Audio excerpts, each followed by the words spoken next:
Just trying to get the intro started here. The joy of doing things the right way and trying to get the screen set up.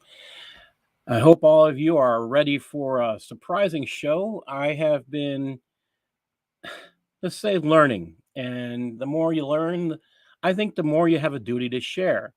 So, what I'm going to do is I'm going to share with you a lot of things that have just been hitting me sideways.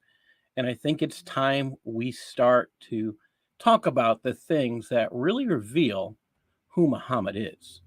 And let's get this show started.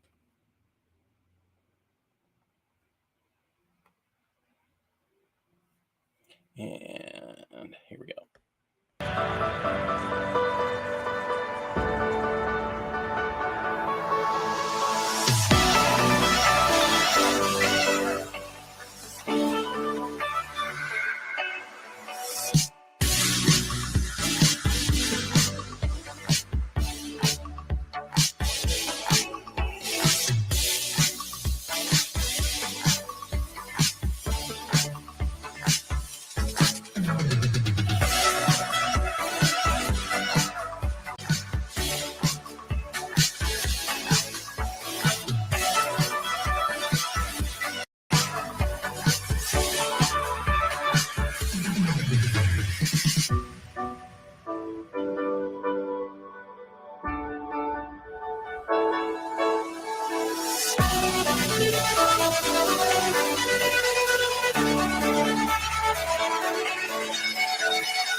Hello, welcome to the show.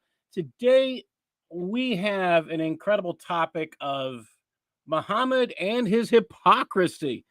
And we're going to talk about that. And I think this is humorous because Eric talked about the Sunnah on Sunday and how if you follow the Sunnah, you'll find yourself in jail. and, you know, so much of what he said, I'm kind of laughing through it because it's the stuff I've been seeing over and over again through many of the great people that I see out there, like Rob Christian, Christian Prince, Adam Seeker, Usama Dakdak. It seems like everybody is showing the hypocrisy of Muhammad. And you sit there and you wonder why people follow this hypocrite. Why do they follow this man who can't even get a story straight in the Quran, if he wrote it? And I sit there and I look at all this and I just begin to ask questions. So this is one of those duties I keep asking everybody else to do. Take what you learn and share it. So today I'm going to do that. I'm going to take what I learn and share it. Now, just to remind everybody, I came into this a little backwards.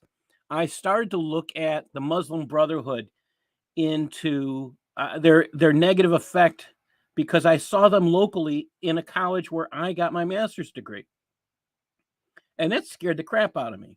So I started to look into them. And I learned a little bit more about, I figured terrorism. Okay, yes, there was a connection from the International Institute of Islamic Thought to Al-Qaeda, to Hamas, to PIJ. I can go on and on. There wasn't an organization to this day that I know of that the Muslim Brotherhood did not create. That is a terror group, an Islamic terror group. I came into this looking at the terrorist angle of the Muslim Brotherhood. And I didn't know a lot about Islam. What I have learned in this time, it just makes me say, how do people believe this? And and then it makes me ask, how do we show them this is insane? Well, I think we need to begin to look at the hypocrisy. And I like Rob Christian's work. I really am impressed with it. I like Christian Prince, Adam Seeker, Usama Dakdak. All of them seem to be doing incredible work. I like listening to Atun, and I like who was it just mentioned polemics? XYZ mentioned polemics. And I have I work with an evangelist in my area, and I'm actually talking with them about how, and other Christians in my area, I'm talking about how evangelism, the concept of evangelism has changed. It used to be we had to be nice, we had to speak nice and be nice, and you didn't talk about things that would get people upset. You talked about, but that is so wrong. So I say all this, and yet I have not done the one thing today that I always start my show off with. And I have to apologize. I always start the show off with reading of the scripture, because this is a Christian news show. And yes, this is the news show. And I don't want you to forget this, because we're going to bring in, while we're talking about Muhammad's hypocrisy, we're going to get into the news that relates to that after this, after we talk about his hypocrisy. So today's reading comes from Matthew 18, verses 7 to 10. Woe unto the world because of offenses, for it must needs be that offenses come. But woe to that man by whom the offenses come. Wherefore, if your hand or your foot offend you, cut it off, cast them from you. It is better for you to enter into life halt or maimed, rather than having 2 hands or 2 feet to be cast into everlasting fire. And if your eye offend you, pluck it out and cast it from you. For it is better for you to enter into the life with 1 eye, rather than having 2 eyes to be cast into hellfire. Take heed that you despise not one of these little ones. Now, Jesus had brought a little child in their midst when he's saying this. For I say unto you that in heaven their angels do always behold the face of my Father which is in heaven. Jesus understands that sin, offenses will come. But as God, he warns us that sin has a hefty price, especially when those sins are committed against others. And it's even worse when a sin is committed against a child. Sins against children occur a special punishment that God gets involved with, and God help those people who do that, because you know what? God has said he's going to get you. I wouldn't want to be on the receiving end. Who knows? Who knows who did these crimes? God knows the minute they're done. So hiding's impossible. Who can hide from God? I mean, that's really foolish. You might meet people who believe that. And every time I meet someone who says they can do that, their idea of God is so small you can put them in a box. This God we serve as Christians is so great and mighty. His vastness is even beyond our comprehension. His love and desire to grant us mercy are greater than we are even capable of understanding or giving. We have limits to how much we accept the sins of others and ourselves. But for God, many of us would be condemned to hell easily. Yet God sent his Son to die for us while we were yet in our sin. Dear Lord Jesus, help us to be more than someone who simply knows you. Lord, help us to be the ones who praise your name. Help us to reach beyond our comfort zone and get out there and share your word, that others who have yet to hear of your love may find it. Lord, there are so many that need to know your love. Lord, even when I was wandering in my sin, you found me, or rather, I learned that you've been knocking on my door, and you found, and then I discovered and opened that door because you had been knocking. Lord, we just ask that you would intervene in those who have yet to know you. Bring them to this love. Bring them to know how personal you are. In your name, Lord Jesus, amen. Now, I want to get into a whole slew of things. And I say a whole slew of things because this is quite the production when you talk about hypocrisy. And I have to get back to my screen, so hold on just a second. The joy of doing everything is not easy. All right, here we go. So I don't know. I'm going to make this big for just a minute here. Hypocritical prophet taught his followers well. And if you take a look at the cartoon, you have a man showing a Muslim a picture of Jesus in a cartoon. It's called cartoon therapy. And the Muslim laughs. Okay. Sees a picture of Buddha in a cartoon. He's laughing. Picture of the Pope in a cartoon. Oh, he laughs. Jews, he laughs even harder. Show him one of Muhammad and he tries to kill you. Looks like he knows his prophet well. And that is, yes, if anybody wants to come in, let me know. I will push the button and let you in. Let me put that in here. I can invite somebody. I'll put the invitation in. Anybody wants to come up? All right. This is the stuff that got me doing what I'm doing, if you think about it, because it's terrorism that called me to learn more. There we go. Muhammad wants non-Muslims to trust him. Now, I find this incredibly hypocritical. You think about that. Muhammad wants non-Muslims to trust him. But what did he do? He made this treaty that is called the Treaty of Hudaybiyah.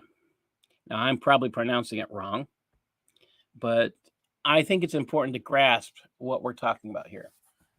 In 628, this is 6 years after the Hijrah, Muhammad and the Meccans concluded a treaty known as the Treaty of Hudaybiyah, which is, Muhammad wanted to go to Mecca, and they stopped him. And the Meccans were capable of stopping him. He was a nobody. He might have had a military, but they were nothing compared to Mecca at that point. They didn't have the strength. So they sign a treaty. This is where things get interesting. And I'm just a second. All right. So after a lengthy discussion, Muhammad and the Suhail, who they sent to make the deal, came to terms and agreed to execute a treaty. Ali, who becomes one of the caliphs later on, was commissioned to draft the treaty. Remember, Muhammad, he could dictate it, but he couldn't write it because he was illiterate. This is important. It was a treaty between Muhammad, the quote, prophet of Allah, and the Quraysh. Suhail objected to the preamble on the ground that the Quraysh didn't acknowledge him as a prophet of God, and as such, the reference to his prophethood had to be omitted. Okay. Now, if you're a follower of Islam and you hear this, and you're Abu Bakr, you're Umar, okay, that's grounds for fighting. But when Muhammad thinks about that, okay, if we fight, we get killed. Remember, his idea is a little bit different than everybody else's. Muhammad thinks in terms of survival. Okay, so if we fight all the time and we're weak, you get killed off. Well, so what did Muhammad do? Oh, let's think about this. Ali didn't even agree to omit the relevant words. Muhammad probably had to be shown where the words were because he himself was illiterate. Keep that in mind. He couldn't even write. He couldn't read. Okay. So according to the treaty, This truce was declared between the Muslims and the Quraysh for 10 years. They later journeyed home, and Muhammad told his followers that the affairs at Hudaybiyah was in fact a victory. And today they know better. This was not a victory. Or was it in their minds? This treaty is referred to a lot today. And it's not in the way you would think. Now, talk about this victory proof. He says Muhammad promised his followers that they would have booty of the Jewish settlement in Khaybar. Well, a few weeks later, what do? They go and they attack Khaybar. And thank you for joining us, Kufar. Yeah, let me get you in here. Okay. So, again, it's not a victory. Muhammad was not recognized as a prophet.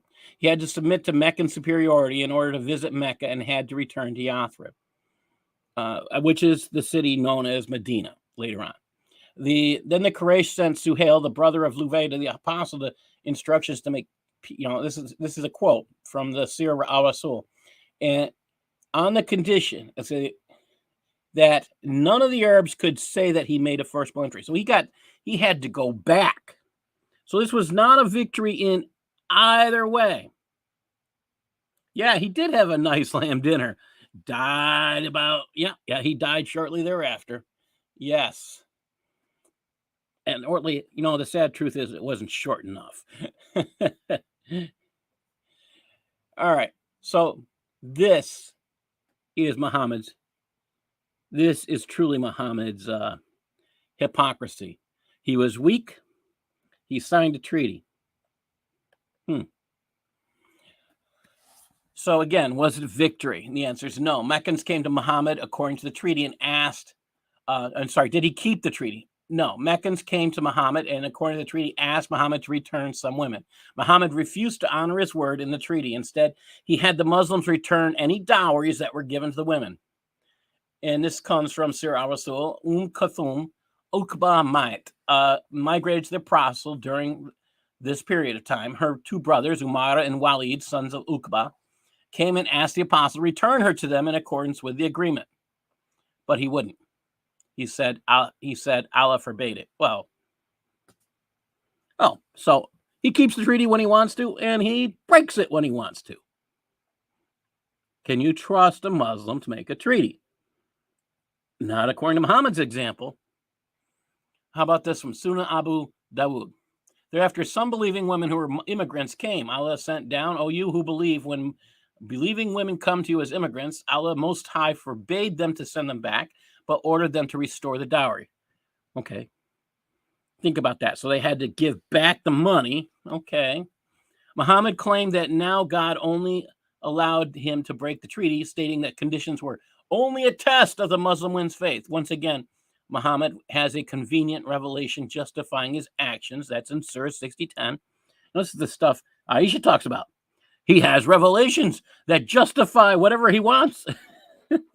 And this is the mother of Islam. I think she knew a lot more. I don't think she had any faith in this man. She knew what a pervert and other things that he was. All right. Oh, by the way, if you would like to see more on this topic of Hudaybiyah, answering Islam.org, you go to Muhammad and you can find Hudaybiyah. This is excellent resource. Let me see if I'll put that in the chat later on, or somebody else can do that. It'd be great. All right, let's go on. So let's look at today's example of, recent years, I should say. So Muhammad breaks the treaty. So who would do that today? Well, Yasser Arafat gave this example in 1995. He goes to give a speech at Al-Azhar University in Cairo, explaining why he signed the Oslo Accords, despite his 1,000 objections to it. Among other things, he said, "My brothers, I would like to remind you when the Prophet signed the Treaty of Hudaybiyah, he wished to preface it with the phrase, 'In the name of Allah, the merciful, the compassionate,' but the men of the Quraysh stopped him, saying that they didn't agree. He also wished to sign his name as Muhammad, the messenger of Allah, but the men of the Quraysh tribe stopped him, saying, 'Who said we recognize you as a messenger?'" Then the Prophet instructed Ali, cross it out and write Muhammad, son of Abdullah, instead. Omar ibn al-Khattab ran up and said, how can that be, O Prophet of Allah? The Prophet said, be silent.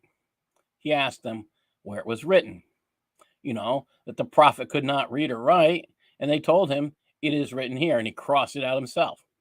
So there it is, right there, in print. Muhammad, son of Abdullah. In addition, my brothers, the Prophet agreed that whoever came from the Quraysh to convert to Islam would be rejected, and they would not stand in the way of anyone who reneged on his conversion to Islam. I merely remind you. And these are the words of Yasser Arafat. Keep this in mind. He's talking about this treaty when he's talking about the Oslo Accords. This is why he signed it. He wasn't signing it to make peace. He was signing it until it could get strong enough to fight Israel again. Anybody who heard those words in the 1990s when he signed that peace treaty knew it. Once he said that, this is the stuff you have to pay attention to. This is one of the reasons why when Muslims talk to non-Muslims, they say something different. They use a secretive language. And that is the sad, sorry truth. They'll say Islam means peace. Who does it mean peace to? The followers of Islam. Does it mean peace to anybody else? Absolutely not. It might mean pieces. You could be in pieces. But again, if you listen to what they say, you read their books, you read what they say to each other, it's totally different than what they will say to you in person if they don't think you're Islamic. This is the scary, scary stuff. Now, Muhammad made rules for his family. I'm just going to make this a little bit larger because I know I should have made this easier to see. I apologize. Okay. So Muhammad made rules for his followers, but not his family. Think about that. Ali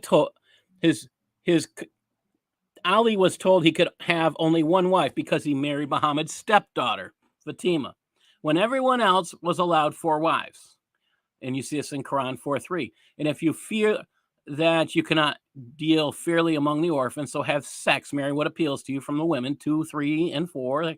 That could be 9. I'm not sure if you add them up, or you 2, 3, and 4, you add that all up, you get 9. But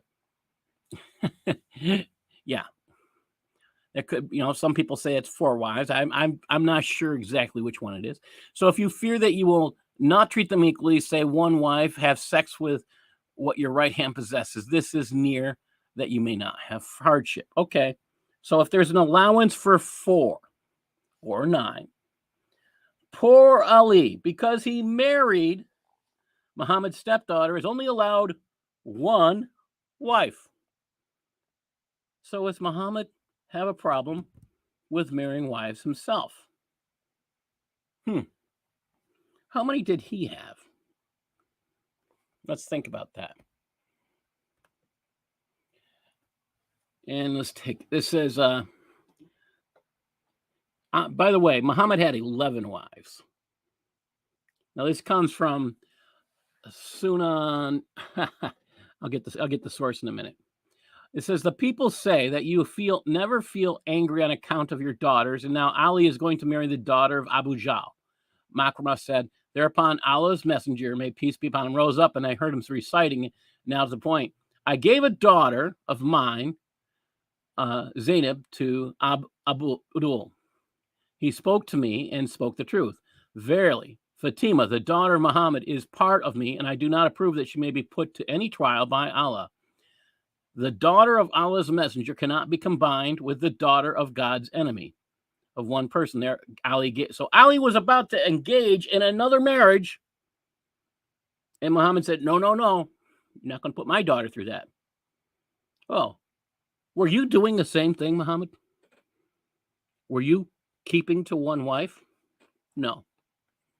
Well, that's just too bad for anybody else, but it's okay for Muhammad.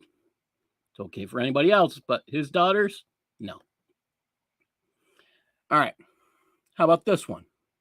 Muhammad could marry a child, but Abu Bakr and Umar were not allowed to marry his stepdaughter, who was 15. They were in their 40s and 50s. And he wouldn't let them. Wait a minute. Muhammad married a 6-year-old, bedded her at the age of 9, but wouldn't allow his stepdaughter, was 15, to be married off to someone about his own age. Is that a little hypocritical? But we're talking about Muhammad. How about Muhammad making rules again? 4 wives for everybody else. There's that same passage, Quran 4:3. Well, how many can he have? Let's look at Sahih al-Bukhari 268. Anas bin Malik said, the Prophet used to visit all his wives in a round during the day and night, and they were 11 in number. I asked Anas, had the Prophet the strength for it? Anas replied, we used to say the Prophet was given the strength of 30 men, and stayed on the authority of Qatada that Anas told him about 9 wives only, not 11. Okay. What does this say?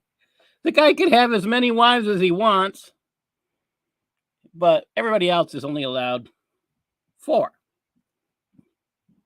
Too bad for them. Just the kind of guy you want to trust. Scary stuff. This is hypocritical Muhammad. This is supposed to be a depiction of a Muhammad and his 9 wives and some children. How about this one? Muhammad has a problem with homosexuality because he, in the Reliance of the Traveler, which I recommend to everybody, we're going to go into it in a minute, but there is a crime for sodomy. It says this, P17.1. In more than one place in the Holy Quran, Allah recounts the story of Lot's people and how he destroyed them for their wicked practice. There is consensus among both Muslims and the followers of all the religions that sodomy is an enormity. Again, I love how they decide to talk about all the religions when they don't accept anybody else's faith. They say that they're all going to have to submit to him. Well, and then they're going to go on and they say it's viler and uglier than adultery. 17.2. Allah Most High says, do not approach the males of humanity, leaving the wives of that Allah has created for you. But you are a people who transgress. Quran 26, 165 to 166. And then P17.3. The Prophet, Allah bless him and give him peace, said, kill the one who sodomizes and the one who lets it be done to him. Number 2, may Allah curse him who does what Lot's people did. Again, you got the story wrong. These were not Lot's people. Lot just happened to reside in Sodom and Gomorrah, and he left. These were not Lot's people. But then, what do we expect from the hypocritical prophet who can't get a story straight? And then you look at this. This is in the Quran. He liked little boys. It kind of makes you wonder. When Aisha said he didn't seem to remember that he wasn't having sex with everybody, and he was telling everybody he was having sex with all his women all night long. Okay. But he had an eye for little boys. And how do we know this? You can look at the Quran, Surah At-Tur 52:24. There will circulate among them servant boys, especially for them. And look how he describes the boys. As if they were pearls, well protected. Let's look at Surah 56, 17 to 18. They were circulated among them young boys, made eternal with vessels, pitchers, and a cup of wine from flowing spring. Is this man looking at little boys like a pedophile? It sure sounds that way. How about Surah An-Insan 76:19? There will circulate among them young boys made eternal. When you see them, you would think them as beautiful as scattered pearls. I thought there was a crime about homosexuality. I thought you'd have to get you have to get thrown from a tall building. But it's worse than that. It's far worse. Muhammad, the great hypocrite, the guy who liked to look at little boys. Let's take a look. This comes from I got it right here. Bulga al-Maram. I got it from Sunnah.com. Book 10, Hadith 12, or the English translation, Book 10, Hadith 1255. Ibn Abbas narrates the Messenger of Allah. Whoever you find doing as the people of Lot did, kill the one who does it, and the one to whom it is done. And if you find anyone having sexual intercourse with an animal, kill him, kill the animal.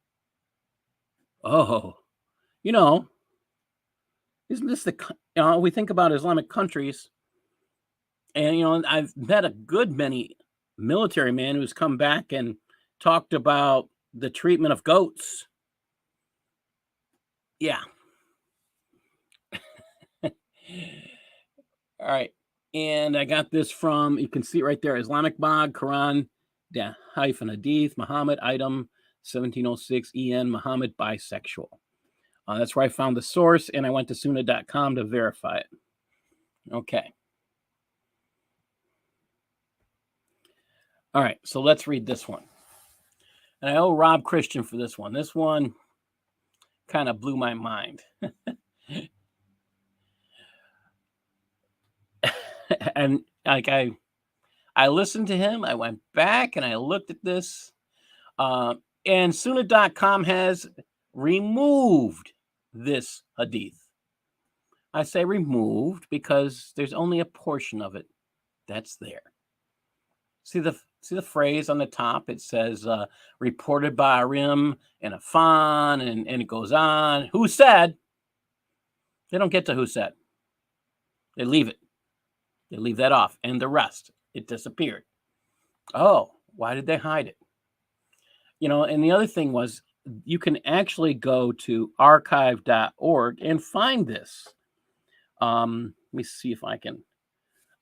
I'll put that up a little bit later. Okay. Reported. Okay. Let me read this. Rasul, this is the messenger of Allah, wanted me to join him, so we went our way until we came to a place called Kaza wa Kaza, meaning he refused to mention the name of the place. So we planned for that I should stay a little behind him and keep that distance. If I did not, I would be killed. And that is exactly what I did. The messenger of Allah went ahead a small distance, and he, Muhammad, mentioned there are groups of people. And then Afan confirmed the following description of those people. Inshallah, they are naked, and I cannot see their genitals, tall and thin. Then Abdullah said, they came and kept writing the messenger of Allah. Rasul means messenger. And the messenger of Allah kept reading over them. What is he reading? He was, again, the word reading and the word reciting are the exact same word. He's speaking the Quran verses is what he's saying. Then Abdullah continues to say, they also came to me and rotate around me and stay in my way. So I was terrified of them. So I sat down until the first light of sunrise. When they left, the messenger of Allah came feeling heaviness and pain because they had been riding him. Whoa. Now, here's what I'm going to tell you. You can go to archive.org and you can find this in this is the third volume of Musnad Ahmad, and I think I'll pull it up in a minute. And what happened here? Okay, and that was it. Now I see all this stuff, and I get concerned. This is the stuff that's there, and so we have to ask, what are we really talking about? Yeah, apologize. Here we go. This is the obvious hypocrisy of Muhammad. And is that dangerous? It's extremely dangerous. So I'm going to put this link in. and this is from Jihad Watch. And let me put this into the chat room. Yeah, the Jin Momo riders. You're right, Ariel. I think you were probably watching that Rob Christian event with me. That was just incredible. Like I say, you learn. This is one of those things where we get to a point where we have to share. Now, let me pull this one up. If this is the stuff, if Muhammad was such a bisexual that he had sexual relations with, this is the stuff you got to sit there and go, wait a minute, why isn't anybody, saying something? And this is the stuff that bothers me. Why aren't people saying something? So let me pull this. Okay. Let's do this right here. Come on. There it goes. So in France, see, I like to go straight to and I lost it. Just a second. Right. France, Afghan Muslims migrants violently attack homosexual man on a bus. So this guy is getting attacked because he's a homosexual. Did he know that Muhammad was also had those feelings? Probably not. Probably because he wasn't told the whole story. And this is where, again, if you were told the whole story about Muhammad, would you actually follow him? And this is one of the reasons why Adam Seeker, all these guys are out there sharing these things, which, they definitely seem offensive. But the question is, if Islamic sources are the ones that record these things, do you have a reason to not believe them, especially when they say Sahih? So why is it that they have a law, which I read to you from Reliance of the Traveler, that says to kill the one who sodomizes and the one who lets be done to him? Shouldn't they have done that to Muhammad after he had those relations with the jinn? No, I guess he gets the hypocrisy. He's allowed to go. And this is, So this is just on Monday, June 27th, 2 people aged 16 and 28 were arrested by the police and taken into police custody for homophobic insults. The attack took place in the early afternoon around 3:30 in the afternoon on bus of Line 10 at Carrefour Genève. Stop on the Avenue de Genève in Annecy. According to initial information, confirmed by a woman who had witnessed the scene, the 2 men violently attacked a man on the bus.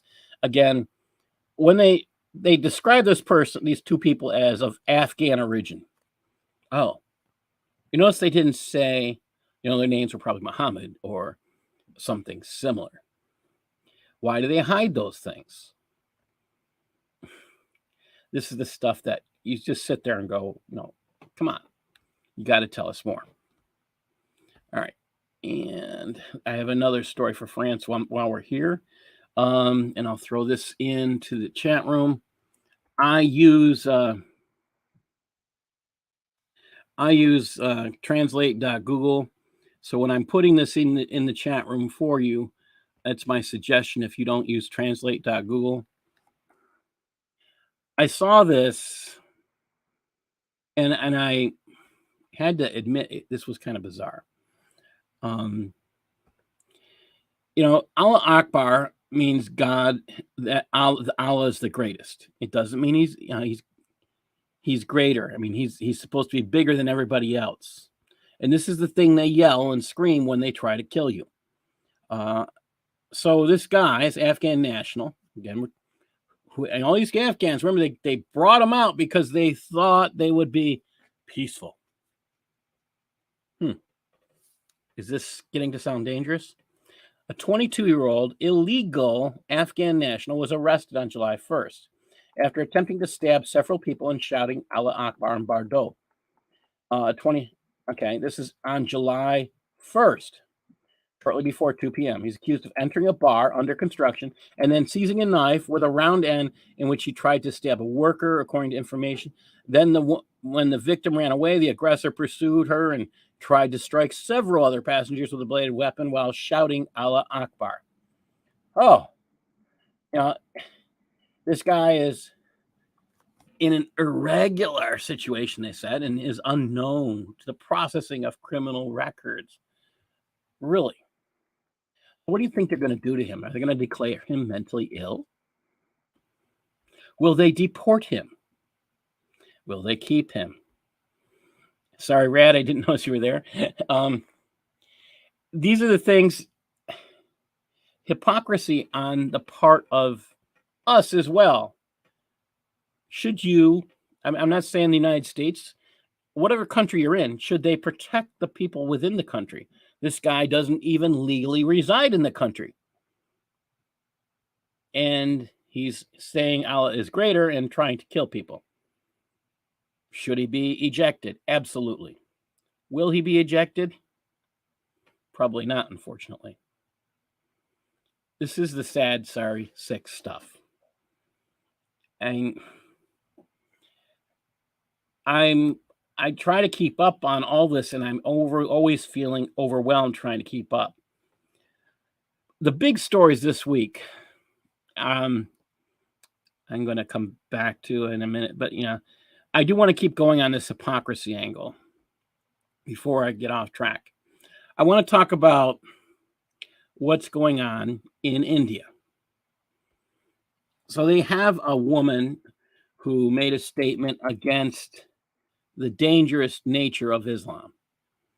And Prime Minister, Member of Parliament, I'm not sure which, but she made a statement and she's stuck by it.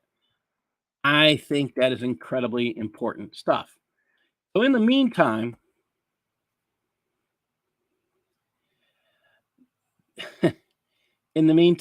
other things are happening in India.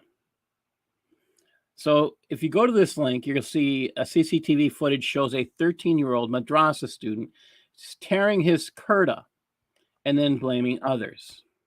Now, in Islam, you are allowed to lie. In fact, you are told you have to lie if it is, if it is required, if it's something that's required.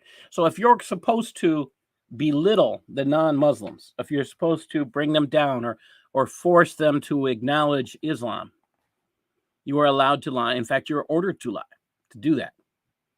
You can find that, again, in Reliance of the Traveler. And this guy, this 13-year-old, does this. Okay, so who's he bringing attention against? He's bringing attention against Hindus. The article starts out, a 13-year-old madrasa student alleged that he was assaulted by people of other religions and tore his kurta, which is basically his shirt. And this was supposed to happen June 27th. All right. He says he was assaulted by people of other religions, and he's talking about probably Hindus and Christians, and tore his kurta. The same boy retracted his statement during interrogation by the police. A madrasa student portrayed himself as a victim, admitted to the police on Thursday that he made up a false narrative due to a lack of proper attention at home and school. Oh. See, what happened is CCTV. See, that he didn't realize that he was on camera when he tore his shirt. Yeah.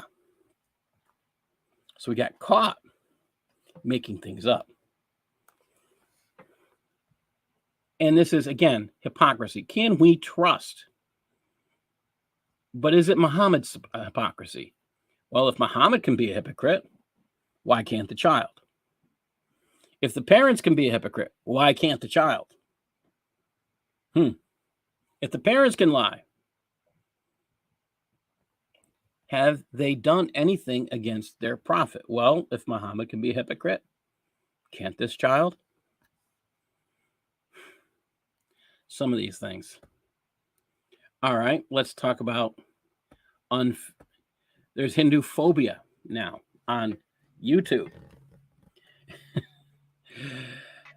There's a phobia for everything, dude. Just saying. Yes, there is.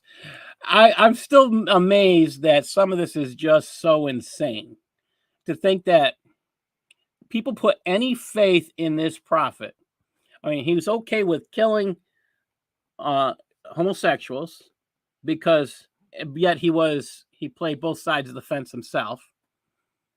And here we go. We have this going on. And then, they're throwing people off of tall buildings over when the Islamic State was in operation, claiming they were homosexual.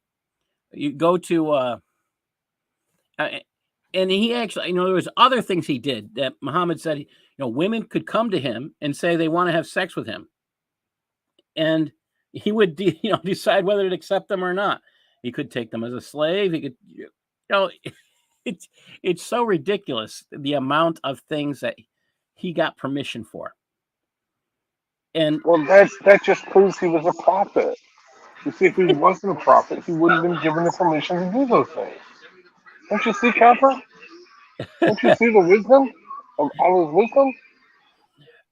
I'm, and I'm laughing in all this because, one of the things that Dr. Kufarphobia and I have been doing with Usama is we've been talking about what exactly the Quran says.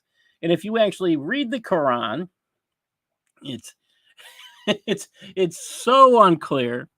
This is one of the things I'll interact with Muslims a lot with Facebook. I'm not doing Club Deck or whatever. I'm not doing that much. I don't enjoy that as much, but I find it interesting that the majority of Muslims I interact with don't read the sources. They don't. They're practicing Muhammad's illiteracy. They don't Yeah, check their sources. they're not like the transphobic imam who's a repeater, not a reader, not a repeater. They're truly following the Sunnah, and that is not to read because Muhammad didn't read. So you know what I mean? So yeah. And that's another humorous point. When I was in France, I think it was the 19th district we were in. I'm not sure of the exact number, and I'm trying to remember it. We sat there, and all these imams were there to present to us. I don't know how Daniel Pipes arranged that, but they were all connected to the Muslim Brotherhood. And they told us that, but they did it in a roundabout way, not realizing that we understood what they were saying.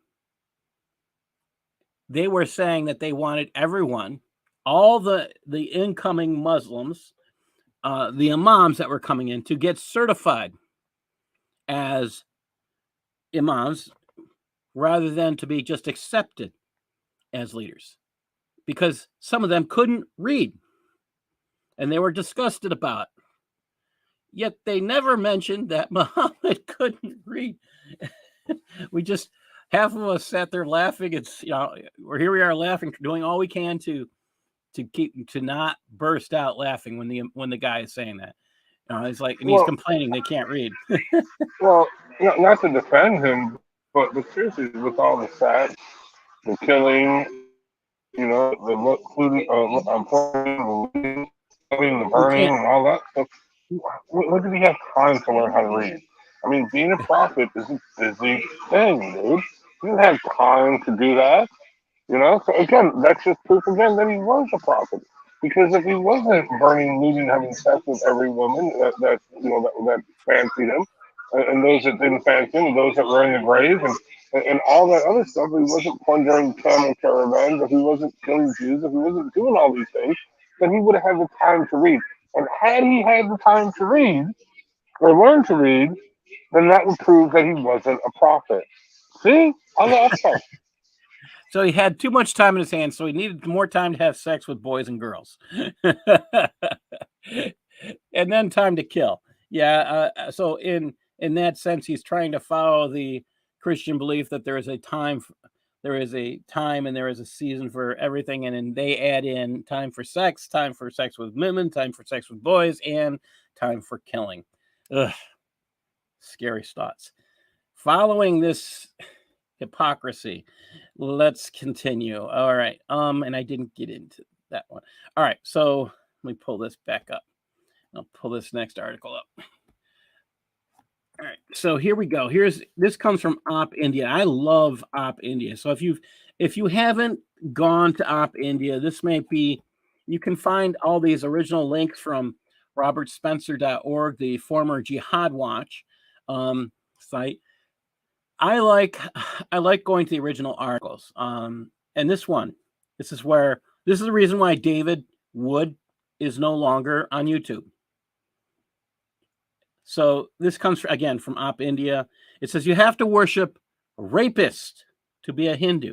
YouTuber Shazia Nuzar makes shocking Hindu-phobic comments and says it was in response to someone commenting on Islam. Yet is she taken down as a hate speech? Did she get a strike? No. Of course not. Yeah, she's got 99,000 subscribers. And 11,000 on Instagram, yet no strikes because it's against Hindu. It says making derogatory comments about the Hindu religion and Hindu God has become a fashion these days with no fear of repercussion or reprisal. Hinduism has become a fair target for bigots of all suits. Popular YouTube Shazia Nuzar, who also joined the ranks of Hindu-phobic personalities by making some shockingly offensive comments on Hinduism. Nuzar, who runs a YouTube channel with 99,000 subscribers and Instagram with 11,000, made these remarks in one of her videos. And this is it just shows the hypocrisy. That she can say the stuff that is so offensive that I won't repeat it. And, it says something about YouTube. So if a Christian tells you the truth and cites sources on Islam, oh, that's dangerous. Got to take it down. But if a Muslim makes a statement with no sources, got to keep it up. So, one-sided review of hate speech. And who's doing the reviewing? Could it be Muslims? Are they in Pakistan? Maybe that's why you get those reviews. This is probably why all those great Christians out there get those reviews that say this is too offensive for Pakistan. Not to sidetrack you on this, but this is something interesting with Twitter. I don't know if you know who Dave Rubin is, or what's that psychologist name from Canada? I can't think of his name off the top of my head right now. Jordan Peterson. Well, you know who Jordan Peterson is? Well, Jordan Peterson made a tweet talking about this person, Ellen Page, who's now Alan Page or something like that. Chick used to be a chick. She was in X-Men and a couple other movies. Well, now she's a dude. They said that Ellen Page is not a man. She was butchered by an illegal criminal doctor into blah blah blah. But basically told the truth, right? Okay. So Twitter banned him and said, "Well, you can delete the tweet and we'll reinstate you." So Dr. Jordan Peterson said, "No, I'm not going to delete it. It's gone. Screw you. I'm done." Well, then Dave Rubin, I don't know if you know who he is, but he's one of my favorite comedians / commentators now. He retweeted the tweet, and then all of a sudden he got reported in Germany. That this was offensive speech. So they said that he had to delete it. And he contemplated, he did delete it, so he can get back on. But no, seriously, it doesn't matter anymore. I mean, they will look for countries, okay, where various things are offensive. No matter what you say, it's going to be offensive in some country. And then they mass report you in that country. And then all of a sudden Twitter says, no, well, by law, we got to remove you. And that's kind of the way it is, dude, And that's for this is the reason why I think about doing some of the things that David Wood did, which is talk about taking all his content and putting it someplace else. I do suggest that people do go and look for his new site. I don't have that on me right now, but he did take down his site. He did give the subscribers to Hatun. I've noticed her viewer count go up extremely. She went from an average of 3,000 to an average of 13,000. That's a huge jump. So Act 17 Apologetics YouTube page is no more. He totally deleted it? Yes. He gave ownership to Hatun. So it's still up then, right? So the actual YouTube page is still up. Hatun is just running it, right? Act 17 is combined, I believe. Videos down. Yeah. So Hatun put hers up. Yeah, that's what he did. I wonder what he did with Anthony Rogers' videos, because Anthony did a bunch of stuff. He was like, "Yeah, I gotta save those." Yeah, because Anthony has some good stuff. Yeah, I should message him. But that's interesting. You know the backstory with that Act 17 Apologetics? I know David Wood a little bit, but yeah, I have yet to meet him. Okay. Well, let me give you a backstory. So back in the day, YouTube, they had a 10-minute, 100 megabyte limit. Okay, you can only upload videos that were 10 minutes in length or 100 megabytes. So debates that were a couple hours long, you had to break them up into chunks, part one, part two, blah blah blah. Well, all of a sudden they introduced this thing. If you were on YouTube for from its creation or shortly after that, you could upload unlimited, but it was only for those people. This is when they were trying to experiment out. So there was this one Muslim debating group called MDI, Muslim Debate Initiative, and this dude Yahya, not Yahya Snow, Yahya something or other, or maybe it was Andalusi, the dude in the UK. Well, he had his YouTube site, and since he was there from the beginning, he got unlimited access.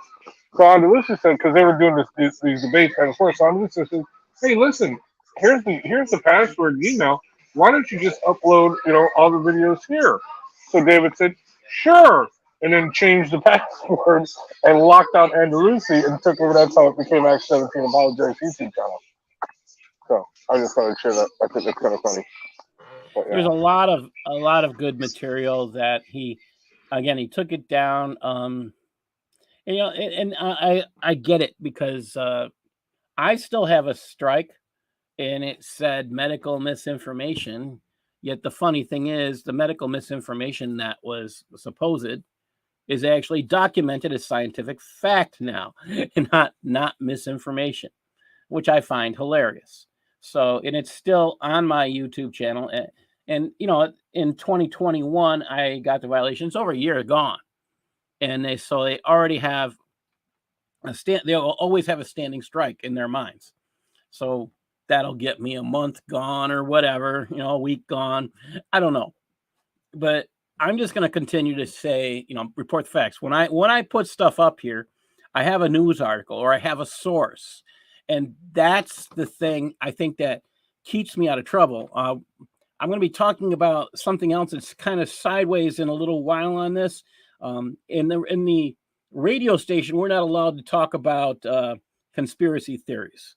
And I say that,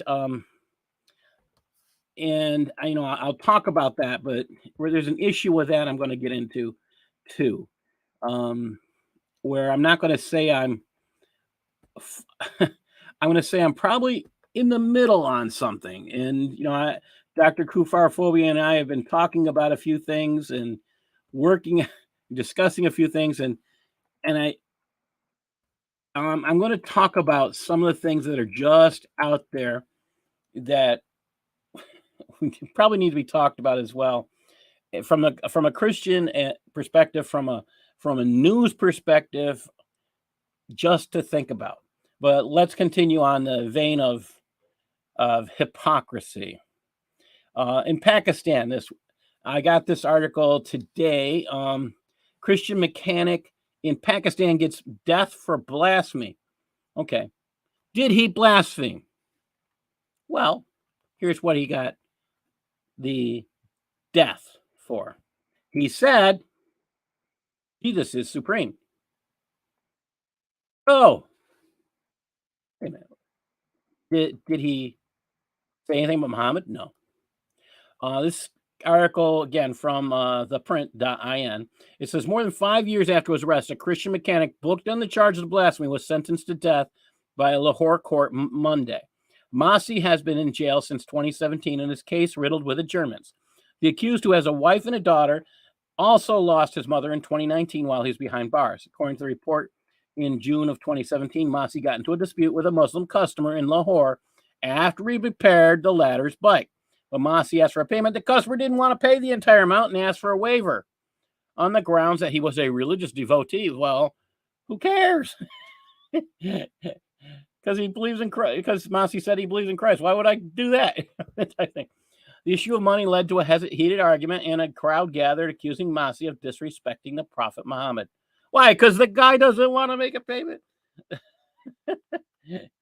So they have now sentenced this man to jail because he says Jesus is supreme.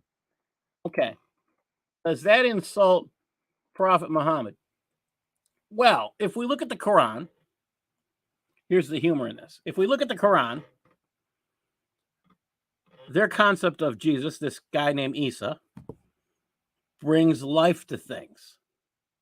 Oh, whoa. Does Muhammad ever do that? No, so that makes Jesus supreme. Jesus talks when he is a baby. Does Muhammad ever do that? Again, this is according to Islam, Islamic scriptures, the Quran. Does Muhammad do that? No. Okay. Jesus heals people. Does Muhammad do that? No. Does Muhammad do any miracles according to the Quran? If you read the Quran, it says he isn't. He did not do any miracles. Oh. So, the hypocriticalness. They sentenced this guy to death for being Quranically accurate. So, this is the funny thing. While Hindus don't engage in jihad, they can get violent against Christians. That's happened historically. I'm not talking about that, though. They have killed several missionaries over the years. And I do remember a few cases that aren't that long ago, unfortunately. But yes, this stuff goes on and on. Here's another one. A quote, honor killing. And I'm going to throw this one in the chat room too. And I came up, I'm putting this one up because earlier this week, someone made a statement about all these honor killings in Egypt. And I went and I looked on the day that this was shown to me. And this is the only one I could find, and the most recent one I could find. And maybe, it's not coming out internationally, but I looked for this and I found it. So, Egyptian judge allegedly murders wife, burns her face with nitric acid. And it says an Egyptian judge identified as Ayman Hajjaj has allegedly murdered his wife, a 42-year-old television presenter, and burned her face, which she made her money on, using nitric acid. Earlier in June, Hajjaj is also reportedly the vice president of the state council, reported that his wife had gone missing, that she had last seen in front of a mall. So he lies to everybody about where, that he killed her. And he also said Jamal was Hajjaj's second wife, that their marriage was secret. Yeah, according to witnesses, Jamal engaged in a heated argument, struck her 3 times on the head with a gun, and then strangled her with a scarf. And will he get any sentence for this? Again, Islamic belief is that hell is filled with women. And she has no one to testify to defend her. Wait a minute, a woman's word is only half that of a man. So will there be anyone to dare to testify against him? These are difficult things to think about. And if you're following Sharia, again, it's Egypt. It is a more secular country, but Yeah. Hypocrisy. The hypocrisy of Muhammad. Would he allow a woman to have freedom of speech, to say those things? Yeah. And Darcy said it. He'll pay for that when he stands before God. I don't think you can say it any better, Darcy. Thank you. Well said. Wow. And XYZ brings this back up. YouTube strike expires after 90 days. Not true. I have a standing strike from 2021. Yeah. They keep it on my file so they can always say I'm on strike too. It's on your permanent record. Oh, I got a permanent record. Well, I've got a lifetime ban from LinkedIn. Well, I was being too successful there, sharing the truth. That's what it comes down to. If you're well known and you get your name out there and then all of a sudden you're dangerous. You're an influencer. And LinkedIn, I was almost up to 20,000 connections. I was working on that. And I was connecting with, this is the interesting part. I was connecting to national security people all over the world, and they were communicating with me and concerned that what was being taught about Islam to their national security personnel in their countries was not accurate. And, I was sharing what I had. I was giving out some of my material for free. And that's, I think, the real reason for the ban, because I don't agree with what the followers of Islam who are basically running LinkedIn, the left-leaning commie Islamo-fascists who run LinkedIn. I don't have a nice word for them, but that's the kind truth of it. They are commie Islamo-fascists, and they might not know what the word fascist means, because they'll probably, I put posts on there explaining who Antifa are. Everything I was putting up was getting shared by national security people. I just call them Democrats. Keep it simple, dude. It's exactly it. Did you see the commercial of the guy who's running for Congress in Arizona? No. He's a black guy. He's like Officer Tatum, or Brandon Tatum had him on the show, but he's got this commercial out there, and it's like, some might say that you don't need 30 rounds of magazines for your AR-15. So, but what if it's that you got a crowd of Democrats dressed in Klan uniforms coming to attack? What if the AR-15 and your 30-round mags is the only thing to protect your family against an angry mob of Democrats in Klan uniforms? And you're gonna need your 30-round magazine. Oh, it's pretty cool. They showed the Klan attacking them and stuff. It's pretty cool. Great video. The truth of the matter is, the KKK, in order to be a member of the KKK, you had to be a Democrat. Yep. They were their fundraising tool. They were their terror squad. Seriously. They were the military of the Democratic Party. and that's, we used to teach that in textbooks. It used to be in textbooks, and now it's gone. Now they try to tell people they're Republicans. Oh, sorry, you're changing history again? Yep. Yeah. Dude, seriously, I told someone, I forgot, one of the youngins, I told him, so, it was the Democrats that, fought the Republicans to end slavery, Republican slavery. He's like, absolutely. No, seriously. This is what they actually believe now. And I'm like, really, you're sounding really stupid right now. Kind of like when the transphobic mom said that Abraham Lincoln and Teddy Roosevelt were slave owners.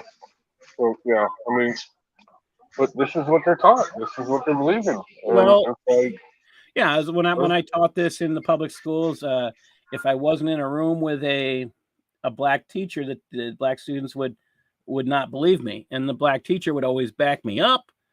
They might go down the hall and complain to my boss, and my boss would turn around and tell them he's 100% right, because my boss was a social studies teacher, and he'd say, yes, that's true. And the kids would look, how come he's telling us stuff our parents are telling us that's not true? Well, you know this guy. He's going to tell you the truth, whether you want to Because hear it or not. your parents are crackheads, more than likely.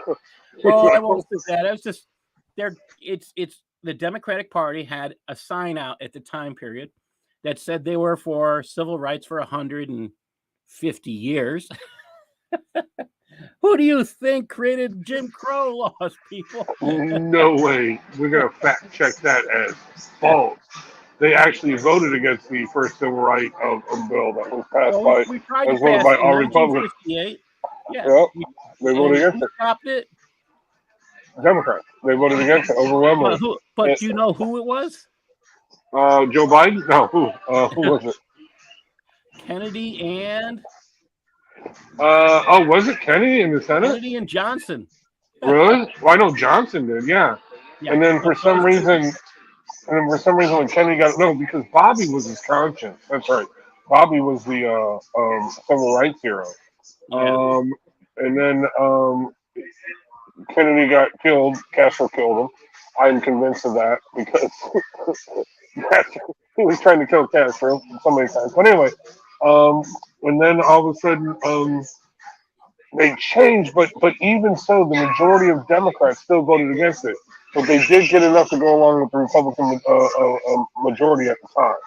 In order to get it passed. But if you look at the voting records, the majority of the Democrats in the House voted against it. Or maybe it was the Senate, I forget which one. But anyway, and then the big one, which was the caused the Southern strategy, was the war on poverty. When they said they were just going to give money away to everyone and take the father out of the family and marry you to the government. In other words, the government now became the plantation owner. And that's when Democrats left and went to not many, but that's when they went and they switched to the Republican Party, the Dixiecrat, the Southern strategy. But yeah, but anyway, enough of my history lesson, which you probably know more about that than I do. So, sorry. It's there's a lot of facts out there, and I'm going to tell people, do your own research. Don't trust us. That's the thing I don't want you to do. Do not trust us. Go find out for yourself. Please do that. Don't go to a Democrat site and expect it to tell you the truth. Why? Because they don't want you to know the truth. I want to get into a few more articles, and I want to get into what I would consider borderline dangerous material for me to get into. Darcy, did you have something you wanted to say? Oh, I was just gonna say, look for the pictures. I mean, don't listen to us, but look for the pictures. It's there. Yeah, there's enough pictures where they're basically proclaiming who they are. Exactly. I will suggest watching Runaway Slave.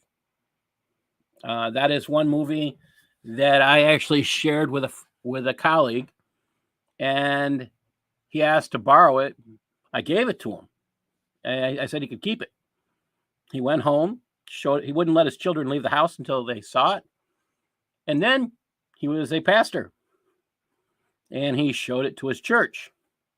And everybody was as mad as he was when they saw it. Like, we have been lied to about our history. And that was, yeah. So let me get in. I've got two more articles that I want to share real quick that have to do with this insanity that's going on. This one is I'm going to post in the chat room real quick. And this has to do with the United Nations agency suspending 6 staffers for calling for Jews to be murdered. Now, anybody who supports the UN or decides to support UNICEF is in danger of supporting the killing of Jews. Why is that? And I refer people to this article. I think it's well said. It says, we now have exposed that more than 120 of these United Nations RWA, which implies this is the word for refugees. Okay, wait a minute. R is refugee. Are there refugees in this area they call Palestine? No. Were they born there? Yeah, okay. Have they left their country? wait a minute, if they haven't left their country, how do they get the term refugee? It's a made-up word because Palestine is not a country. It's Israel, people. Are they proclaiming that the people left Israel? Are they proclaiming that the people are not from Israel? That's the interesting part. But this is the thing. These 120 teachers and other staff praise Hitler, glorify terrorism, and spread anti-Semitism. And the UN RWA has not given the name of a single one who has been fired. This is the scary stuff. You can see this on UN Watch, and I'll put the link in there. This is, this is the stuff that you sit there and go, how can they allow this? I mean, well, it's because who's running the UN? Islamo, liberal, commie, fascists. And they hate the United States. They hate Israel. And that's acceptable in their heads. I saw an incredible video. One of the great YouTubes that channels that was recommended to me by Eric was Israel Guys. I'm going to ask that you guys, that you all go join that channel. They had an incredible thing out there about the anti-Semitism of the United States State Department today. I saw it coming down the road on their last report. I saw this, I think it was yesterday, the one I saw, and I knew immediately after that first one that this would be the result, but we've got Biden, and he hires anti-Semites. He continually hires anti-Semites. They testify that they are going to be anti-Semites because they have a history of being anti-Semites, and somehow the Senate approves them. To me, that's disgusting. And anybody who serves on those committees who allows for this is guilty before God. That's my thought. I mean, unless they're voting against them, something's wrong. But this is this stuff that's happening. Now I'm going to press the ground that I probably shouldn't. And I'm going to talk about things that are too coincidental that really need to be examined. So Dr. Kufarphobia and I have been talking today about the guide stones in Georgia being blown up. Now, this is a CBS article. And like I say, I'm not supposed to talk about conspiracy theories. Well, I'm not proposing any conspiracy theories. And I say, my personal thoughts on this one.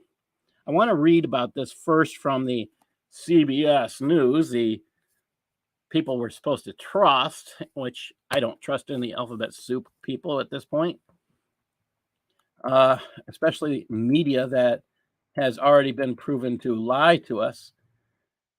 There are several problems with this. With this video. Several problems.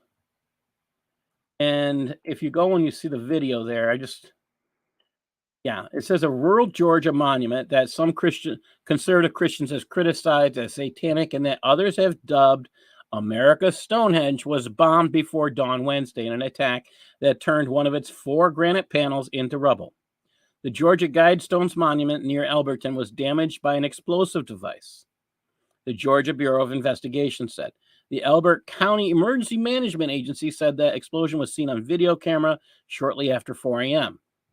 The Bureau on Wednesday evening released surveillance photos showing the violent explosion and a silver sedan speeding away from the scene. Investigators are asking the public for help identifying the perps. No suspect descriptions or a possible motive have been released. Now, wow. If you look at the video, I mean, if you just go to this site and you pull down to the Twitter page, the Twitter pic, there's a serious problem here. There's a serious problem with the video. And, it's just Kufar, I credit because he pointed this out. And if you want to talk about that, Kufar. Yeah, my voice might be a little bit different, but I'm here. What did you find on that video that just looks off? Okay, I had a few people that responded back to me, and they say it's gravel, but I don't know. To me, that looked like snow. I'm looking at multiple areas on this video. You don't put down, it doesn't make sense for it to be gravel. Yeah, but then if you look in the background, there's a whole lot of white. Yeah, it's not just that area. So I have real problems with the whole thing. So, I mean, this video has been somehow, I mean, my honest belief is this video has somehow been doctored. And let me tell you, it's poor quality for surveillance cameras. I mean, we're in 2022. You should be able to get better quality. But that one in the grass area where they have the stones in front, not the one with the cart, but the one in the front, it looks like you have the grass going towards the stones, but then you have that section that looks like snow is melting. Yes. Because that's what it looks up here. Yes. When the snow starts to melt in the grass, you have pockets that stay there because they're not fully exposed to the sun. So they start to melt slowly. Why they would put gravel there, I don't know. Makes no sense. And they show somebody, and the video there shows somebody running up. I've seen a video where they I think you showed the video where there's like a some kind of quirky guy who's running up. The issue that you said Israel was reporting it as a missile, is that correct? Yeah, the Israeli News Live. But then I just saw another video on Twitter where the guy was showing that, and it didn't make sense because lightning usually gives off a purple haze or a purple light. And he's showing that it was a lightning strike. And then he shows, I guess there's a website that shows the storms and the lightning strikes. And he was showing that there were lightning strikes in the area. I mean, if it's a missile, my understanding is it took out one of the 4 stones and then partial top. So, I mean, either it was a bad aim. It definitely couldn't have been planted explosions because then the persons who did that were really bad as far as where to plant the explosives because you'd want to blow up all 4 pillars. Well, so I don't think. I don't think. What we were talking about, is there any? I mean, if it's a missile strike, and this is just out there, if it's a missile strike, what would the intended purpose be? And the only thing we could come up with was the concept of there being a message. Well, if this is the this is where I hate to, I was like on the edge. If this is a conspiracy, or if this is a message from somebody, which I'm not saying it is, right? Who would it be towards? Again, they started this article by saying Christians call this, America Stonehenge. They call it satanic. Well, if that's the case, let's say it is, who would the message be towards? Well, it would be towards people who would revere that kind of a facility. And who do we know in the world that could be considered running that type of an organization? Well, you hear about things like Illuminati. And okay, we have no proof as of this time that they are real. We have no actual documentation of that being real. Not saying it isn't. I'm saying we have no documentation. So, who's left? Who do we have documented as totally evil, willing to kill people, actually having done that with, however many people died from the vaccine? That would be who would that be? The World Economic Forum. Democrats. Yeah. So the question would be, if there is a message that would be given to, could it be directed at the World Economic Forum? And if there was somebody, let's say in Georgia, who, let's say, was part of the WEF at that time, and it was a message sent to them. I mean, I have all sorts of questions. I don't know whether to say this is true or not. Again, it's speculation. It's nothing more. And you can't really say more because we don't have it. Is it a missile? A few years ago, Antifa left a bomb in a place. This was, and John Guandolo actually looked heavily at this bombing. And it looked, was something wrong. When I looked at this, there just seemed to be something so wrong about this. And he looked at it and he seemed to say there was something wrong about it. And he explained why there was something wrong. So it makes me look at this one, and you can actually see the smoke, the directional, that it's directional. And it seems to be, I mean, if it's an explosive, they can be directional. They can be pointed towards a certain direction. That's possible. Was this a missile? There is the only ones who will have that evidence are the investigators. My thoughts are, if this is something related to WEF, it will disappear and nobody will ever see any answers. If it's not, maybe they'll find somebody who did this. They're looking for a silver car. Will they ever find it? By looking at this video, which still looks like snow to me. I mean, it looks more like snow to me now than it did when I first looked at it. I've looked at it. I'm not seeing the gravel. It's very fine. Okay, I live in the north. All right, I'm now nowhere near Georgia, and that looks like snow that's melting to me. What's worse is it looks like there's a lot of water where snow has melted, made muddy ground is what I'm looking at. Right. So I don't remember the last time there was snow in Georgia in this area, but I'm pretty sure it wasn't this month. Yeah, I'm in a state that would have snow more than Georgia, and July? And we're in the 90s, 100 degrees here. There's no snow outside. Now, I also heard it could be one of those DEW weapons. What kind of weapon? The DEW, the direct energy weapons. Direct energy weapons. Okay. Because if you look at it, the top stone was kind of like missing half of it. So it's not like the top stone was blown out. Just a chunk of it was blown out. Which could mean a satellite type weapon. Right. So, I mean, but like I said, this guy, I'll see if I can find this video. It kind of made sense. Was it a lightning strike? I don't know. I mean, he did show from the picture, because he slowed it down frame by frame, where after the explosion you see like a purple light, and when lightning does cause a purple light, because I even looked it up to check, and it's true. Yeah. When lightning strikes, there is I've been close enough to it. I've seen my cousin turn blue. Yeah. So, I mean, I don't know.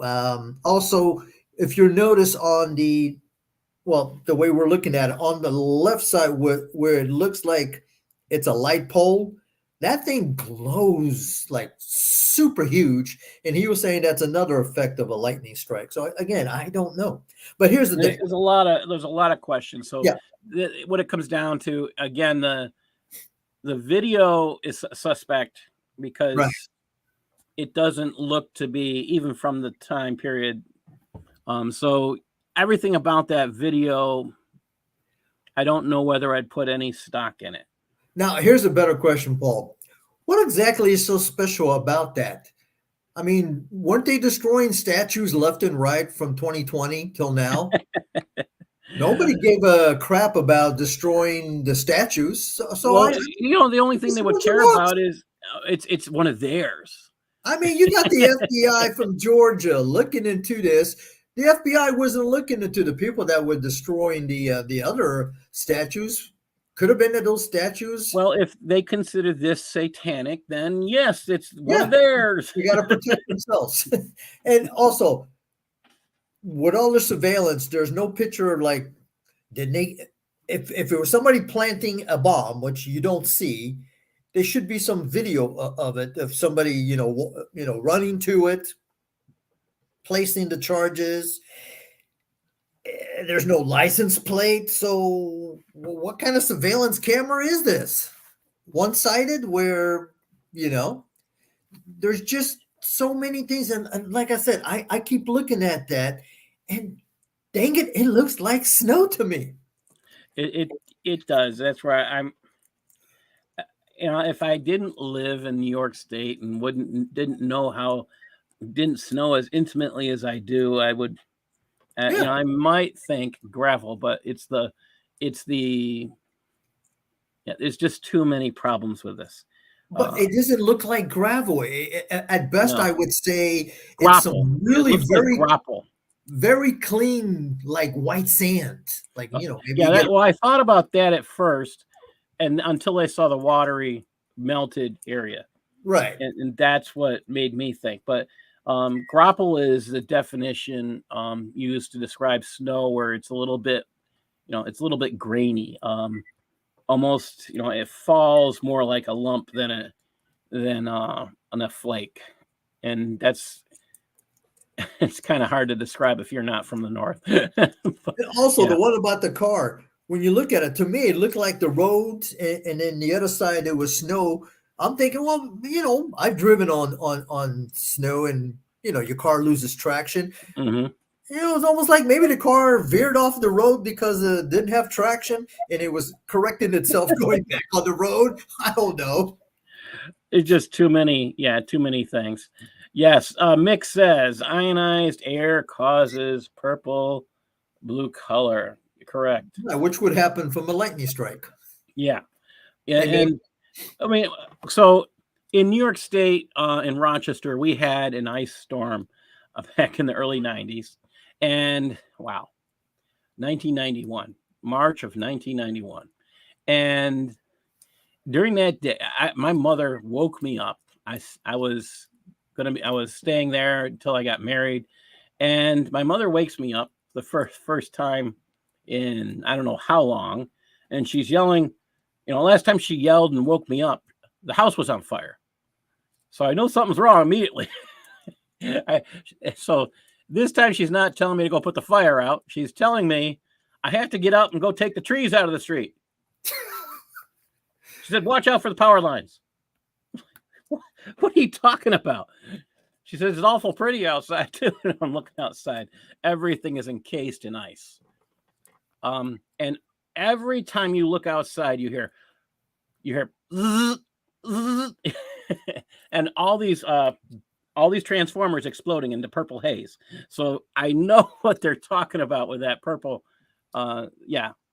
So that was a regular thing in Rochester in 1991. Yeah, that purple haze explosion. Yeah. Hey, maybe God is saying, listen, I'm in control and this crap is going to end. I honestly don't know what to think. I believe that this. What happened to what's his name? They made a mistake and blew up something of theirs. And what happened to wasn't it George Floyd's mural? God struck that sucker with lightning. Yes. So I mean, he might be. It could be the same thing. I'm over here. Yeah, I heard that was funny. Yes, I heard. Keep an eye on the Statue of Liberty. That's about to go. That's I mean, I have no clue. But first of all, it's very crappy video.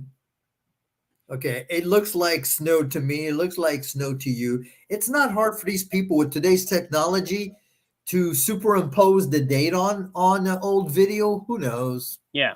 Wouldn't be the first time that they, that they would do something like that. I have the capability of doing that, and I almost know nothing about video editing. You got a few steps on me. So yeah, I could at least do that part. That doesn't require too much intelligence. Maybe somebody was pissed off at the first line on the stone. 500 million.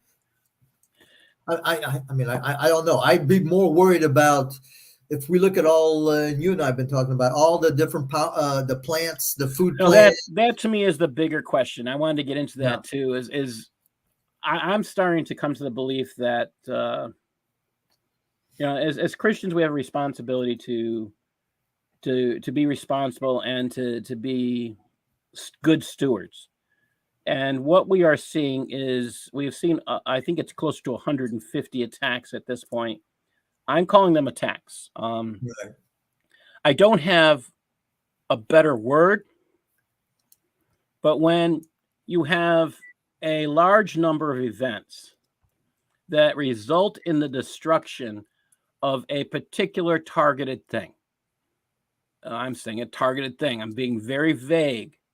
But they all happen to be one thing. What am I talking about? Food distribution centers. I think we're about 150 events. We got to be close to that. Last I looked, it was 120. So I haven't looked in about a month. So I'm concerned. What is the purpose of these? And I started to come to the belief that these could be tests to find out what is a hub and what is not a hub. And I use that term hub in reminiscence of we go back. Again, we're going back to the 90s, or actually this would be in 2000, a little bit in 2000. We had a brownout for the Northeast. What happened? One particular site went down. One particular energy generating station went down, which caused the entire eastern seaboard of electricity to go down. I should say almost the entire eastern seaboard. That, all I can think of is they're experimenting to find out what is a hub.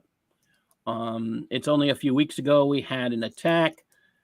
And I say attack because these are mostly unexplained fires. Okay. Unexplained fires. So why are they always unexplained? And why are they almost always fires? We had a egg processing facility where they had tens of thousands of chickens. And these chickens, I mean, to me, it sounds like an incredibly good smelling barbecue without the barbecue sauce. Some Kentucky Fried Chicken. Yeah, that's exactly what I thought of. Without the fryer. Right. Oh my gosh. And that they talk about tens of thousands of chickens being killed. I get that. But again, this is supposed to be a food processing plant, and how what is the purpose? Is it to raise? I mean, if this is the purpose, to check and see what's a hub, what will affect us more? Is the purpose to raise prices? I mean, you have to start asking yourself this when you start looking at the again, I don't like the big words, but preponderance of evidence. I'm paying attention to a lot of different things, and my reasoning is that as Christians we have to be good stewards. Does that mean we should be storing up for ourselves? Yes, that's what it's telling me. Should we be storing up enough for ourselves only? And that's where we run into the importance of not storing only for ourselves, but we have to be good stewards and think about those around us. This is not something we can easily do. Some of us are barely making it thanks to the high price of gas. I have to say I was shocked. New York State, no federal tax, no New York State tax, and we're we are at just about $5 a gallon, and that's for regular. Right. Oh my gosh! If you're buying Supreme or Premium, you're almost $6. I'm still at 4.59. It's been like that. Somebody posted a picture. I'm thinking it had to be a fake, or a year or years ago. It was $3.59. I guess they were trying to say, "Oh, look what Biden has done," and I'm thinking to myself, "But wait a minute, I'm still paying $4.59." The only place I could think it might be that low may be Texas, but I don't know. But here's the other thing. Also, it's not just the processing plants. Okay, you had the so-called bird flu, which killed 28 million chickens. Mm-hmm. That did some damage to food supply. Okay, 10,000 cattle. Right, 10,000. Well, I don't know, 10,000, 3,000. That all No, fell. they actually said 10,000. So it was 10,000. Yeah. I mean, and they all kind of dropped dead at around the same time, which is kind of weird because not everything would die at exactly the same time. Yeah, that was another issue. And then there was a story behind that said that the FDA told them they had to kill them. So I've seen 3 different tellings of that story. So trying to pay attention to all of it, it's not easy. And that's if you can find it. And then you also have, but this would basically affects more Europe than us, the LPG place that now is going to be closed until the end of the year, again, because of some fire. Wonder, maybe these are, like you said, maybe these are hacks that they're trying to figure things out. But it looks like they're going after the fuel and the food supply sources. I mean, Europe is going to be people are going to die in a few months over there because of the fuel shortage, the gas shortage, and so forth, and so forth. And they think they're punishing Putin. They're not punishing Putin; they're punishing themselves. Well, in the respect of Putin, I don't see them as and this is where I consider it foolish. I don't consider them punishing Putin by any means because they're financing him. They are paying for his oil. He's making good money. Yeah. There is. I don't know that I don't think they have discovered. I mean, this is just where it gets. You have to be careful and let's say listening to everything. This is the problem when you're listening to everything. You'll hear things that aren't true and you hear things that are true, and you have to sit there and sift it out. It's not easy. So, it's where, I listen to things and then sometimes I'll check with friends who are supposed to be specialists in the areas. And, I'll admit, sometimes they come up with answers that I don't agree with. And I don't know why I don't agree with them. I just feel like my answer is the right one. That doesn't make me right. Like I said, you have to sift through things and you have to analyze things. And if you can't do that part, my suggestion is you sit there, you sort through those things and wait and see. Keep a hold of that information. Print out the stories. I'll tell you, because I keep track. I have a budget, so I keep track of everything that I buy. I mean, I'm a number cruncher, so you could say I'm kind of like anal when it comes to numbers.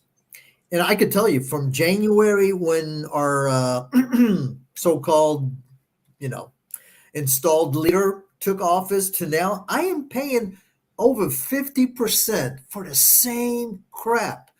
My dog food has just gone up by 10, 20% for the same size bag. Oh, you sure they didn't shrink the bag?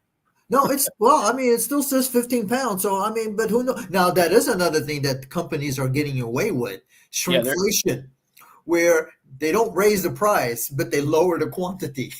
Yes. And I'm seeing that in a lot of packaging now. That they're lowering the packaging and the amount of the amount they put in there is I'd say 25% less, and they're charging the same if not more. And it's just mind numbing. I go to Aldi's here, and that's the primarily place where I shop. And I used to spend $50 for just myself, and I'd be fine. And now I'm spending close to $70 to $80 to buy what I normally would, and I'd be good for almost 2 weeks. And now this is the stuff I'm discovering. And what is the purpose of this? This is the other thing I think that has to be discussed. Is there a purpose behind these concepts of increased prices? Biden says, "Oh, suck it up." It's not like he knows what it's like to actually pay for anything. It's not like he's actually gone shopping for anything. I think he might have bought ice cream. Now, here's another question. How does us selling 5 million barrels of oil to other nations, how does that help us at the pump? Because that's something that he said. You got to look again. He's a man with dementia who is somehow. I like what Claire Lopez said. She said he is, it's a cabal that's running the office of president. It is not. She doesn't believe it's Obama. I saw a cartoon. I don't know. I honestly don't know at this point. I saw a cartoon where it has Obama pulling the strings of Biden in his administration, and then there's somebody else pulling the strings of Obama, like Charles Schwab. I'm more likely to believe that stuff. So, I mean, it could be, but yeah, the guy sometimes, I don't even know what he's saying. And I think I gave you a sample. I think I gave you I gave you the link to the video where I'm like, what the hell did this man just say? Yeah, you have to pay attention to, like I said, check. And part of being a Christian, you're supposed to be aware of what's happening. Right now, I think it's extremely important for us to get into God's word, learn it, memorize it, because it's coming to the point where even in this country, was it in England, in Canada, they have arrested people for reading God's word out loud in a public place. Okay. Have they done that in the United States? Yes. Have the pastors, preachers, evangelists won their cases? Yes. But they had to go to court to do it. This is scary, scary stuff. So I'm telling people you have to write it down. You have to put it someplace. You have to read it. You have to keep it in your head. I'm not great at memorization. I'll admit that. No, me neither. So my thoughts are, put it in your heart. What am I saying? Make sure you're reading every day. I write a devotional piece every day and I send it out. You can find it on my Facebook. I send it out to those who are interested. You can email me at BEREAN_research@yahoo.com if you'd like one of those. The devotionals I share on here, I give out. And somebody recommended Tony Costa, going to Tony Costa afterwards. I'm concerned, that we need to be aware of what's happening around us. We need to be. It's interesting because I talk with my pastor and he sees the same things. We actually sit down and talk about some of these things, and it's kind of concerning as Christians. What is our big responsibility right now? And I say it is to be the best informed people we can. If you have children, your responsibility is to be the best source of information for your children. I'm saying for the fathers. I'm not saying that necessarily for the women, but this is where I think God's put that responsibility on the dads. So I'm just, in that respect, I'm speaking to the dads. If you're a woman and you're the best source, God bless you. I mean, that says you're doing an outstanding job. Can we trust what's out there in the regular media? No. And right now, I would say absolutely not. You have to go to sources like Project Veritas. You have to go to sources like the Washington Free Beacon. And there's a few others unfortunately, none of them are what I would call major media outlets. I don't trust Fox. I don't trust most news sources. The old Drudge Report is no longer owned as by a conservative. So you have to be very, very careful. If you're not being careful at where you get your information, somebody is probably lying to you. CNN, like it's called the Communist News Network for a reason. Twitter, it got bought out, but the guy is what he would call a flaming liberal. And he said the Democrats moved away from him. That says something right there. They're communists now. And I will publicly say that. The people who belong to the Democratic Party are openly endorsing baby killing. They are openly endorsing communists. All you need to do is look at your candidates to find out if that's true. Find it out, but go talk to them, see what they believe, and come back. I want to say good night to everybody, and thank you for joining us. Thank you, Dr. Kufar, for joining us. No problem. Glad I could make it today. The goal is to share the truth, get the facts out, obtain the facts, do the research. If you have something you're looking for on anything and you're having difficulty finding it, I am a really good researcher. Feel free to contact me through Facebook or through email. Look me up. I will do what I can to help you. I've been doing research and known for my research for a good number of years. And just by doing research and enjoying it, which is sometimes sick, because one of the things about being a research writer is you do research to find out what you don't know. And the more you find out, the more you know that you don't know. True. And that's the dark hole that research writers love to go into.